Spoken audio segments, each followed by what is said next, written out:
राम राम मित्रों। कैसे हैं आप? उम्मीद करते हैं कि अच्छे होंगे आप। आइए आज नक्षत्रों की दुनिया को फिर से अनफोल्ड करते हैं और कुछ आगे की बात करते हैं।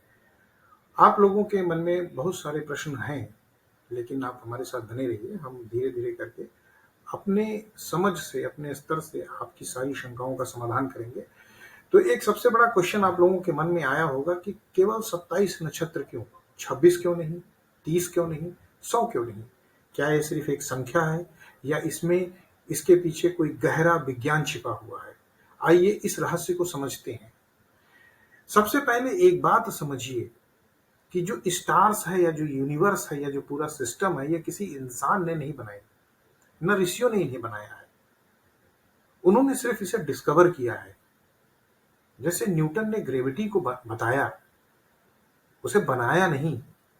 उसी तरह ऋषियों ने या प्राचीन काल के साइंटिस्टों ने आकाश को या इस ब्रह्मांड को हजारों हजारों साल तक ऑब्जर्व किया और उस अपने ऑब्जर्वेशन के आधार पे ये पाया कि चंद्रमा लगभग 27 दिनों में पृथ्वी का एक चक्कर पूरा करता है। इस पूरी यात्रा में चंद्रमा हर दिन आकाश के एक अलग हिस्से से गुजरता है। इन 27 हिस्सों को ही कहा गया है नक्षत्र। अब इसे आसान भाषा में समझिए, या इसको कहते हैं लेमैन के लैंग्वेज में समझिए कि पूरी पृथ्वी एक हाईवे है और उस आपकी आत्मा एक ट्रेवलर है और उस हाईवे पे 27 बड़े बड़े होटल हैं। हर होटल की अपनी एक अलग वाइब है, एक अपनी एक एनर्जी है, उसकी हॉस्पिटैलिटी अलग है। इसका मतलब जब आपका जन्म हो रहा है और आप चंद्रमा उस स्टेशन पे है, तो उस स्टेशन की ऊर्जा आपकी पर्सनालिटी का एक हिस्सा बन जाती है, अटूट हिस्सा। वही आपका जन्म नक्षत्र कहलाता है। अब सवाल यह उठता है कि चंद्रमा को इतनी इंपॉर्टेंस क्यों दी जा रही है? तो आपने सुना होगा, मन के हारे हार है, मन के जीते जीत। चंद्रमा मन सुख जाता। चंद्रमा मन का कारक है। आप जैसा सोचते हैं, जैसा समझते हैं, जैसा फील करते हैं, उस एक्सपीरियंस के आधार पे आप एक्शन लेते हैं, डिसीजन लेते हैं और वही आपके फ्यूचर को डिसाइड करता है। इसलिए चंद्रमा की पोजीशन यानी आपका जन्म नक्षत्र आपके पूरे जीवन की दशा और दिशा को प्रभावित करता है। एक मजेदार बात और, हर नक्षत्र सिर्फ तारों का समूह नहीं है। वैदिक एस्ट्रोलॉजी में हर नक्षत्र की अपनी एक एनर्जी है, अपना एक सिंबॉलिक साइन है, अपना एक सिंबॉलिक देवता है। वो उस देवता का काम क्या होता है कि पर्टिकुलर एनर्जी को यूनिवर्स और पृथ्वी के बीच में आपके लिए चैनलाइज करता है। यही जीवन का एक खास उद्देश्य है। इसलिए अपने जन्म नक्षत्र के आधार पे किए गए उपाय से आप अपने जीवन को प्लेनेट के किए गए उपाय से ज्यादा बेहतर ढंग से मॉड्यूलेट और रेगुलेट कर सकते हैं। अब ऐसे समझिए कि अगर 27 नक्षत्र हैं तो 27 अलग अलग पर्सनालिटी टाइप्स होंगे, यानी आत्मा की 27 अलग अलग यात्राएं। और उन यात्राओं में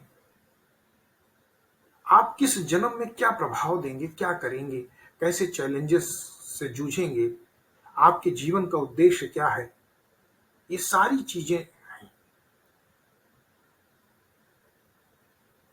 नक्षत्रों की जो स्टडी है वो नीरस है, उबाऊ है।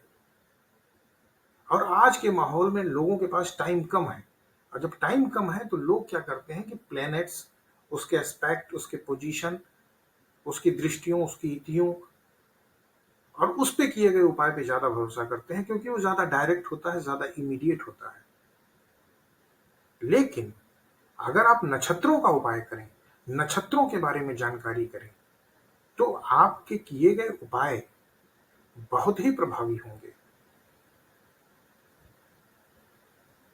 तो हमारा उद्देश्य सिर्फ इतना है कि हम नक्षत्रों के बारे में एक प्रामाणिक वीडियो की पूरी एक सीरीज बनाएं।